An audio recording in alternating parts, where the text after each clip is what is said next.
Hello বন্ধুরা, সুপ্রভাত। সবাই কেমন আছো? আশা করি তোমরা খুব ভালো আছো, সুস্থ আছো, আর আমরাও মোটামুটি ভালোই আছি। তো তোমাদের সকলকে আমার নতুন একটি ব্লগে অনেক অনেক ওয়েলকাম জানিয়ে তোমাদের সঙ্গে নিয়েই আজকের ব্লগটা শুরু করছি।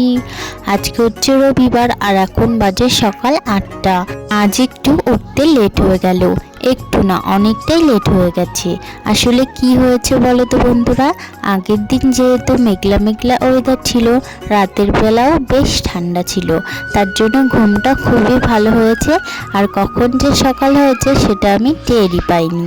তো চলো, অত শত ভেবে লাভ নেই, এমনিতেই দেরি হয়ে গেছে, তাই ভাবছি সংসারের কাজগুলো ঝটপট সেরে নিই। প্রথমে ভাবছিলাম জামা কাপড়গুলো ধুয়ে নেব, তারপর মনে পড়লো আজকে তো আমার ফুল তোলাই হয়নি। তো দেখো কতগুলো ফুল পেয়েছি, আর এদিকে এসে দেখি বাবানও উঠে বারান্দায় চলে এসেছে। তারপর এই যে আজকে যেহেতু ভালো ওয়েদার, তা ভাবছি কাঠেই ভাতটা রান্না করব। তার জন্য উনুনটা ভালোভাবে একটু গোবর মাটি দিয়ে নেতা দিয়ে নিচ্ছি। তো বন্ধুরা, তোমাদের আমার ভিডিও কেমন লাগে সেটা কিন্তু কমেন্টে জানিও, তাহলে কিন্তু আমার খুবই ভালো লাগবে। তো দেখো উনুনটা আমি নেতা দিয়ে নিয়েছি, এবার চলে আসলাম রাস্তাটা ঝাড় দেবো। আগের দিন যেহেতু ঝাড় দেওয়া হয়নি, আর আগের দিন এত হাওয়া হচ্ছিল যে ভয়ও লাগছিল এদিকটা ঝাড় দিতে। যেহেতু দুটো তিনটে নারকেল গাছ আছে রাস্তাতে, তার জন্য আমি ঝাড় দিইনি। আর আজকে দেখো ভালোভাবে ঝাড় দিয়ে পরিষ্কার করে নিচ্ছি। আর বাবান দেখো আমার পেছন পেছন ঘুরছে। রাস্তাটা ঝাড় দিয়ে নিয়ে বাইরের সমস্ত কাজবাজ করে চলে এসেছি ঘরে। চলো তোমাদের সঙ্গে একটা জিনিস শেয়ার করি। এই দেখো বন্ধুরা, আমার ম্যাজিক হেয়ার অয়েল, যেটা আমি ইউজ করে থাকি। তো আজকে হচ্ছে রবিবার, আর মাথাটাও খুবই নোংরা হয়েছে, তাই ভাবছি একটু শ্যাম্পু করব। শ্যাম্পু করার আগে আমি এই তেলটা ইউজ করে থাকি। তো আমার লেন্থ অনুযায়ী নিয়ে নিলাম বাটিতে, আর একটা কটন বলও নিয়ে নিলাম, এতে আমার তেল মাখতে খুবই সুবিধা হয়। তো চলো প্রথমে চুলটা খুলে নিয়ে ভালোভাবে আঁচড়ে ভালো করে মাথায় তেলটা ইউজ করে নিই। তো বন্ধুরা, তোমরা ভিডিওটা কন্টিনিউ দেখতে থাকো। দেখো বন্ধুরা, মাথায় ভালো করে অয়েলিং করে নিয়েছি। এমনিতে তেল দিতে ইচ্ছে করে না, তবুও না দিলে নয়, সেটুকু তো দিতেই হবে। তো ভালোভাবে অয়েলিং করে নিই, তারপর চলে আসলাম বাইরে। আর আজকে দেখো বন্ধুরা, অনেকটাই বাসন হয়েছে। আসলে সকালবেলায় বাবানের দুধের হাঁড়ি বোতল সেগুলো তো ধোয়া হয়নি, ভেবেছি অনেকটাই তো বেলা হয়ে গেছে, বাবানকে খাইয়ে নিজে খেয়ে তারপর নয় সব বাসনগুলো একেবারে ধুয়ে তুলে নেব। তো যেমন ভাবা তেমন কাজ। তো দেখো সব বাসনগুলো এখন ধুয়ে তুলে নিচ্ছি। আর এখানে এসে বাবান শুধু জল ঘাটার বাহানা। যতবার বলছি মনা জল ঘেটো না, ঠান্ডা লাগবে, ওদিকে সরে দাঁড়াও, কিন্তু কে শোনে কার কথা। তাই ভাবছি চটপট বাসনগুলো ধুয়ে নিই, নাই যতটা আমি লেট করব বাবানও ততই জল ঘেটবে।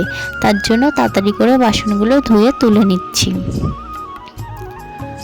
তো এই দেখো বন্ধুরা, সব বাসনগুলো ধুয়ে নিয়েছি ভালোভাবে। এটা যেহেতু কাঠে রান্না করব, তার জন্য একটু হাঁড়িতে ছাই মাখিয়ে রোদে রেখে দিলাম।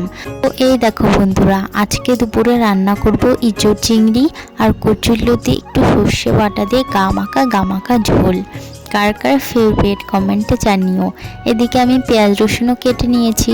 আর যেহেতু ইঁচড় রান্না করব, আর ইঁচড়ে কিন্তু একটু আলু না দিলেও ভালো লাগে না। এদিকে আমি মাছটা আগে থেকে বের করে রেখেছিলাম, যাতে একটু গরম হয়ে যায় আর মাছগুলোও ছাড়িয়ে যায়, কিন্তু এখনও কিন্তু বরফ হয়ে জমে আছে। তো এখনই আমি মাছগুলো ছাড়িয়ে ছাড়িয়ে নিয়ে নিচ্ছি, নাহলে অনেকটা বেলা হয়ে যাবে। তো চলো মাছগুলো নিয়ে নিই। তো এই দেখো বন্ধুরা, মাছগুলো বের করে নিয়েছি, এতে আমাদের হয়ে যাবে। আর বাকি মাছটা ফ্রিজে রেখে দিচ্ছি।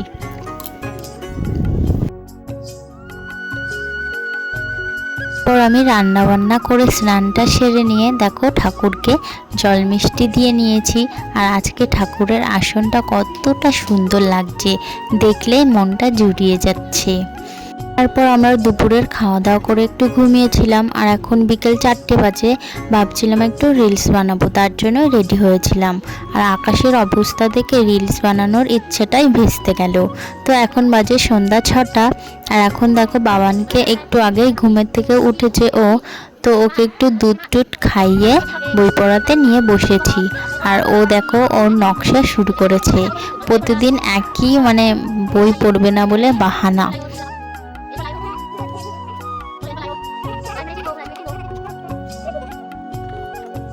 লায়ন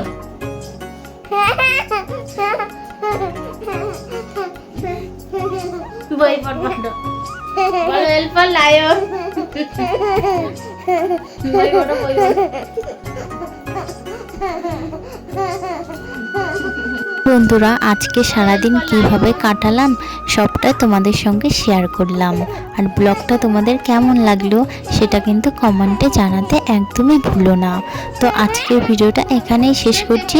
দেখা হবে নতুন কোনো ভিডিও। টাটা।